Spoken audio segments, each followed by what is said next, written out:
Lebaran langsung fokus untuk memberitakan bahwa film Muslihat udah tayang di bioskop sih, dan kayaknya untuk film ini adalah akhir yang segar dari aus-ausnya puasa gitu kali ya. Kan puasa nggak mungkin nonton horor, puasa kan pasti aus. Kalau nggak teriak-teriak kan bingung kan. Ini waktu yang tepat sekarang untuk nonton film horor lagi di bioskop.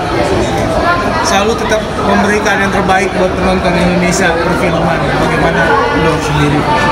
Ya pasti selalu punya harapan untuk bisa kasih yang terbaik, tanpa berpikir untuk overperform atau kayak gimana. Ya tetap jujur aja sama karakternya, sama skripnya, percaya bahwa ceritanya cukup kuat untuk disampaikan gitu, dan pastinya pengen juga jadi suatu hiburan yang menarik buat teman-teman yang nonton gitu. Oke, tapi dari film kali ini Anda punya gebrakan tersendiri nggak sih buat lo pribadi secara Keberatan? Apa? Gebrakan dalam berakting atau seperti apa sih? Ini film ini tuh di shoot gak lama setelah bokap gue meninggal. Jadi bokap meninggal, habis itu shoot film ini. Sebenarnya pas shoot film ini kayak mungkin kondisi ini juga lagi masih belum terlalu stabil kali bisa dibilang. Tapi alhamdulillah tetap bisa kasih yang terbaik. Jadi kalau dibilang gebrakan nggak ada, cuman yang paling nempel di gue mungkin ya karena itu sih, kayak ngerasa pada saat itu kayaknya gue udah belum siap kerja deh gitu. Tapi at the same time juga senang juga gitu ngejalanin prosesnya gitu. Tapi selalu kan menunjukkan karakter lo dalam berfilm, berakting. Ya. Ada yang memang akan menjadi target lo depannya nggak sih selama perfilman Indonesia? Gak punya particular target untuk diri gue sendiri. Pengen main film sebanyak-banyaknya, bisa menghibur orang sebanyak-banyaknya, bisa kasih yang terbaik, bisa ngebanggain keluarga, itu aja sih. Gak ada tujuan-tujuan gede untuk apa-ngapain. Yang penting bisa bikin diri sendiri bangga dan bisa bikin keluarga bangga. Tapi karir lo terus Insya Allah, amin. berjalan, terus gemilang dengan apa ya, bakat lo dengan karya lo sendiri, melihatnya bagaimana di ke depan? Alhamdulillah bersyukur, gak bakal bisa nyampe di sini juga tanpa pahitnya, tanpa gak enaknya.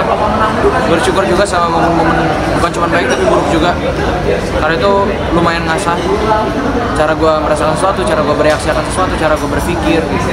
Jadi untuk sampai di sini mungkin banyak hal yang dilaluin ya, apalagi support sih, terutama dari keluarga, dari teman-teman, dari banyak orang, dari rekan-rekan kerja juga. Alhamdulillah selalu ketemu sama orang-orang yang tepat dan orang-orang yang baik gitu. Jadi ngerasa benar-benar bersyukur banget sampai di sini. Dengan kepergian almarhum ayah, terus dengan karir lo terus berjalan, terus memberikan karya terbaik untuk Indonesia, apakah sudah memang terbayarkan akhirnya mengikuti jejak sang ayah, atau merasa lo belum cukup, atau bagaimana sih?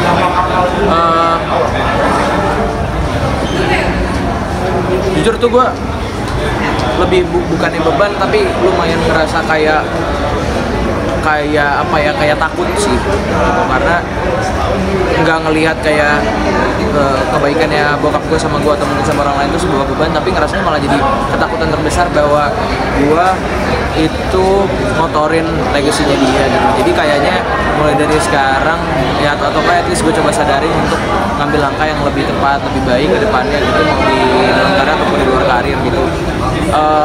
Ngerasa kayak apa tadi, kayak meneruskan atau apa gitu, nggak juga. Kayaknya dia ya memang dia, gue ya gue gitu.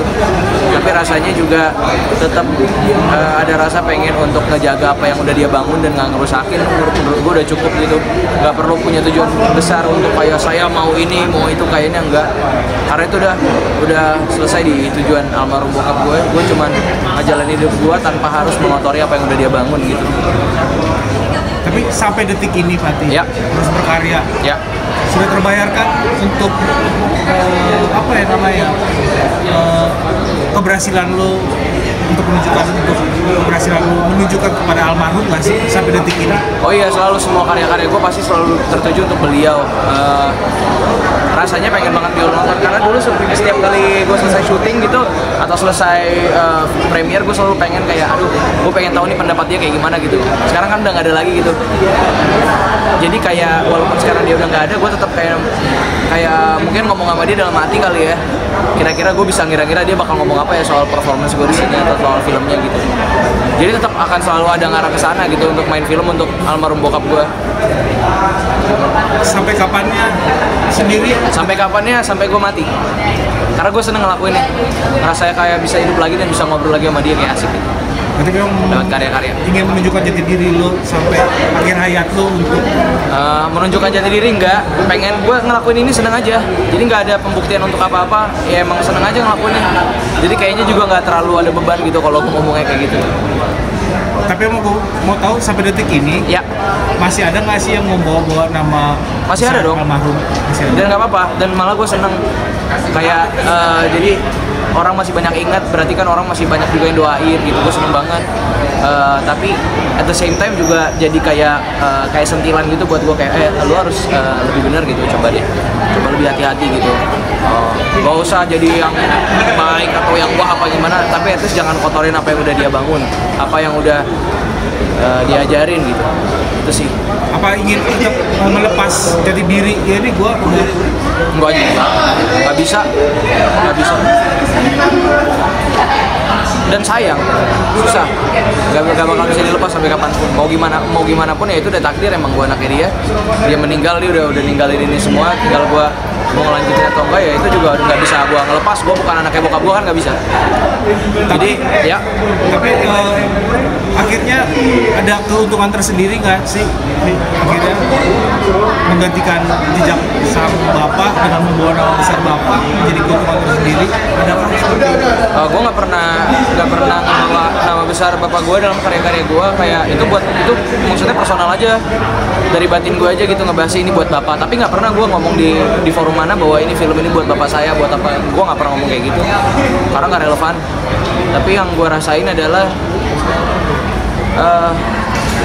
senang aja gitu kalau ngelakuin ini tuh berasa lebih dekat sama dia. Maksudnya ngelakuin acting itu ngerasanya lebih dekat sama dia gitu. Jadi nggak ada pembuktian atau ngebawa-bawa nama bokap.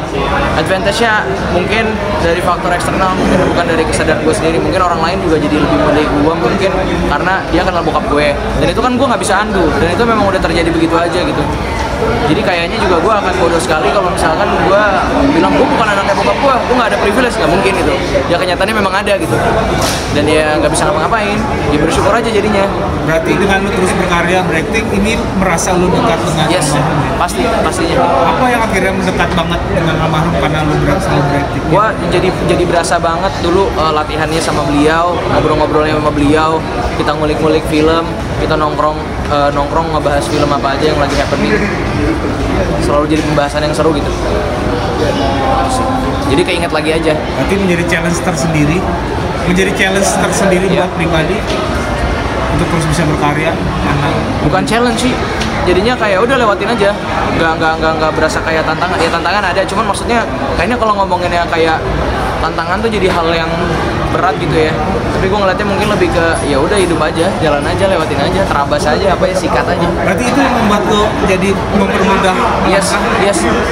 Karena at the end of the day, gue tahu ketika gue main itu bukan buat pamerin gue itu gimana, tapi gue memperlakukan, gue nge-treat gue acting dalam film itu untuk kayak mengabdi gue sama bokap gue gitu loh. Kayak apa ya, kayak cara gue lebih dekat sama dia lagi walaupun dia udah nggak ada gitu. Jadi ketika gue main bukan lagi ajang untuk kayak gue adalah aktor, gue adalah apa segala macam gitu sih. Tapi emang perjalanan spiritual gue aja biar berasa lebih dekat sama dia. Tapi ada suatu momen yang curhat gitu nggak sih? Curhat dengan almarhum di kala lu dalam perjalanan berakting. Banyak dong, banyak banget input-input. Enggak, maksud gue sampai detik yang sekarang ini gitu. Kenapa? Sampai yang sekarang gitu lu nemu kesulitan gitu dalam berakting, terus lu kayak berdoa untuk. Oh iya sih kadang gitu. Kadang tuh yang ngebantu tuh karena rasanya ya canggihnya manusia tuh kadang kita bisa ngerasain orang yang udah nggak ada karena rasanya tuh udah melekat banget sama kita kan.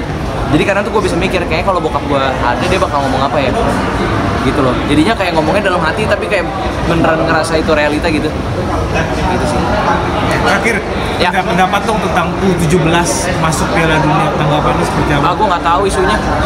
Kan kali ini kan dia menang nih, kemarin nih untuk audisi akhirnya masuk ke 17 bola. usia 17. Oh, usia 17. Timnas U17 masuk ke kategori Piala Dunia, lolos. Tanggapannya gimana? Ya, bagus ya, itu ya. Gue nggak ngikutin bola sih, tapi ya sukses. Semoga Indonesia bisa mengharumkan namanya ya, jauh ke seluruh dunia. Aja sih. Ini kan timnas kan banyak ya, tim 17, timnas usia 17 sama timnas senior. Ya. Baru kali ini timnas U17 yang jebol. Jadi kebanggaan tersendiri nggak sih bagi warga Indonesia? Gue bangga aja, apa aja lah yang namanya udah mewakili Indonesia itu udah hal yang susah gitu. Lo mewakili diri sendiri aja pergi ke suatu tempat aja belum tentu bisa. Ini mewakili satu bangsa gitu kan. Itu kan luar biasa banget. Gak tahu isunya, tapi apapun yang buat Indonesia bangga banget pastinya. Thank you ya. Thank you ya. Thank you brother.